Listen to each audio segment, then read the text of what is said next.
Les filles ont bien plus souvent troubles d'attention sans l'hyperactivité. Rappelons-nous la définition du TDAH, trouble déficit d'attention avec ou sans hyperactivité. La majorité dans les trois. On les repère, ils mettent la pagaille dès la maternelle.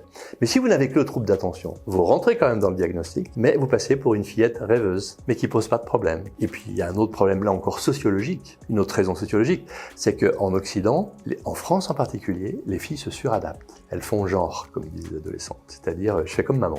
Je me plains pas. Never complain, never explain. Je fais comme maman, qui a un métier de maman, qui fait tout plein de choses à la fois. Et pourtant, j'ai du mal à planifier, à m'organiser. Mais pendant très longtemps, je le compense. Je vais vous dire ce que je vois régulièrement. Des petites filles modèles qui réussissent bien en primaire, qui commencent à être plus en difficulté au début du secondaire, mais qui se suradaptent. Mais à quel prix? Et elles commencent à aller moins bien, je les vois débarrouler à ma consultation, en urgence, en troisième, et surtout en seconde. Et là, on dit, mais elle avait des bons résultats, et là, elle s'effondre. Ben oui, elle avait des bons résultats parce que son intelligence, souvent c'est couplé, le haut potentiel et le TDAH.